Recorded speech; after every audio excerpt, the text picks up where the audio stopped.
Let's go down to the south coast. You've been in Glasgow. Let's go down to Mike in Plymouth. Good evening, Mike. How are you?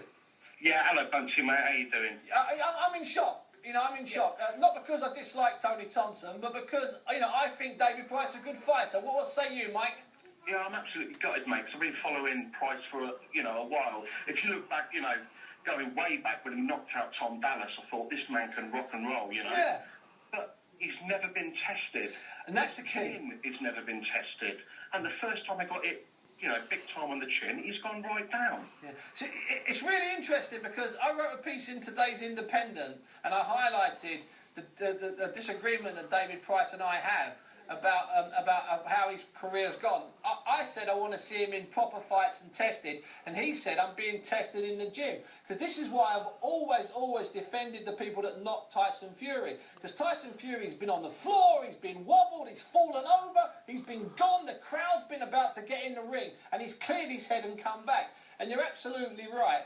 Tonight, for the first time since the Olympic semi-finals back in 2008 in Beijing, David Price was caught on the chin. Let me ask you this, Mike. Where does he go?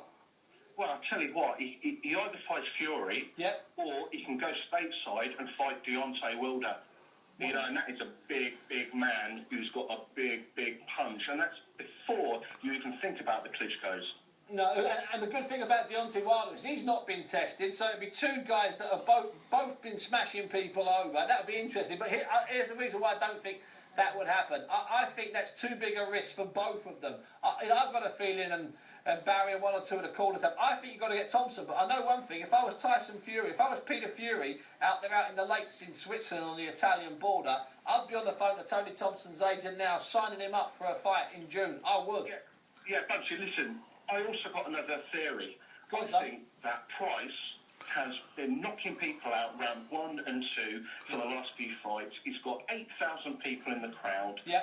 And he was worried about all these people paying this money, just going in there and knocking someone out in the first 3 or 4 seconds. I thought, with Thompson, he could take his time, maybe go 6 or 7 rounds, show what he's about, but end of the day, he may have lost a bit of concentration and got flattened in round 2. And you know what, Mike, before I let you go, you know what we all are right now? All of us, me, you and Barry, geniuses right now. Mike, I'll speak to you later. Thanks for your call tonight. Barry, of course, there's interest.